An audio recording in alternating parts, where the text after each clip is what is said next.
Salam damai sejahtera di dalam nama Tuhan Yesus Kristus.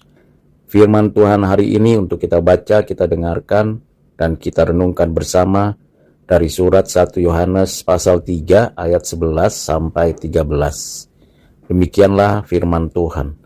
Sebab inilah berita yang telah kamu dengar dari mulanya, yaitu bahwa kita harus saling mengasihi, bukan seperti Kain yang berasal dari si jahat dan yang membunuh adiknya.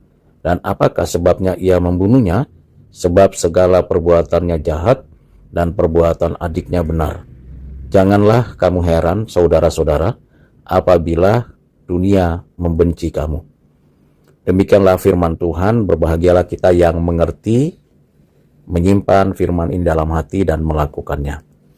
Pada bagian ini, dari 3 ayat yang dibaca didengarkan tadi, Rasul Yohanes mengingatkan kita untuk kita hidup di dalam kasih Allah di dalam Kristus, agar kita menunjukkan bahwa kita bukan hidup dalam kegelapan, tidak mau berbuat dosa lagi, dan sungguh-sungguh hidup sebagai anak-anak Allah.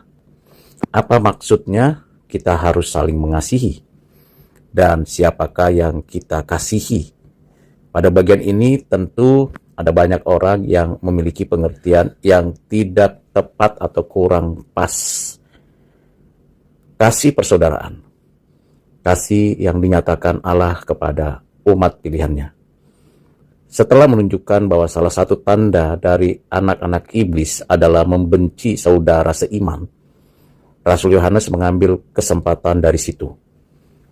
Nah, ini menunjukkan, menggambarkan, menjelaskan ada pemahaman yang mendasar tentang kasih yang dimaksud adalah kasih persaudaraan Kristen, kasih yang menunjuk kepada kasih dalam seiman. Bagi mereka yang tidak seiman, tidak percaya, tidak hidup dalam kasih Kristus, cepat atau lambat akan menunjukkan kebencian kepada sesama orang Kristen. Untuk hal itu, Rasul Yohanes mempertegas identitas kasih persaudaraan Kristen berdasarkan pada keluhuran dan keberadaan yang sejak dahulu kala yang diperintahkan Tuhan kepada orang-orang Kristen, orang-orang percaya, yaitu kasih di antara orang-orang Kristen, kasih persaudaraan. Kita mengasihi Tuhan Yesus karena Tuhan terlebih dahulu mengasihi kita.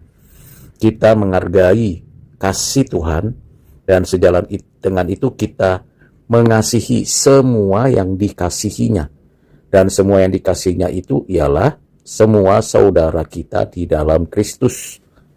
Lagi-lagi di sini Rasul Yohanes membedakan antara saudara-saudara sedaging, saudara sebangsa dan sedaerah, dengan saudara di dalam Kristus.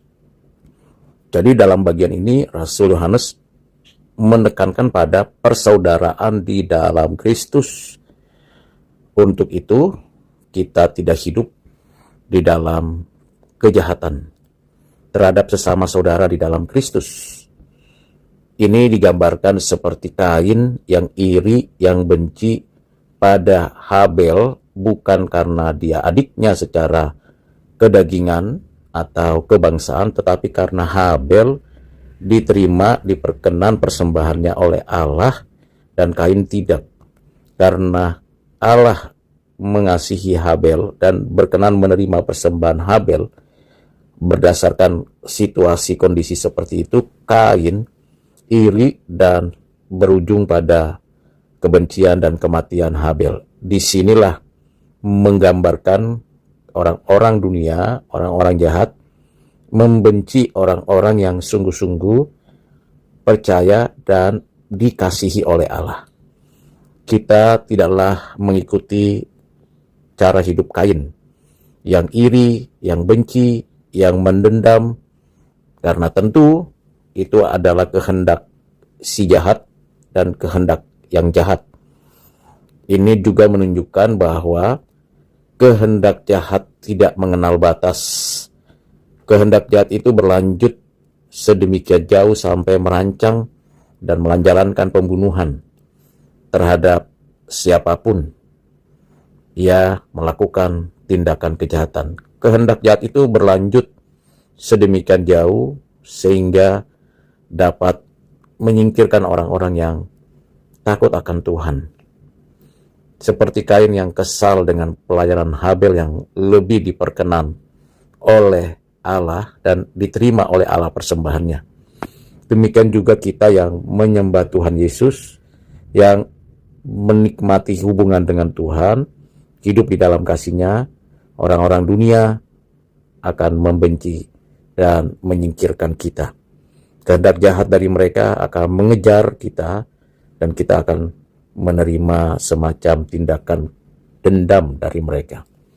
Karena itu, saudara yang kekasih dalam Kristus, Rasul Yohanes memberikan kepada kita peringatan dan sekaligus memperhatikan bahwa kita tidak boleh melakukan yang sama seperti mereka yang tidak hidup di dalam Kristus.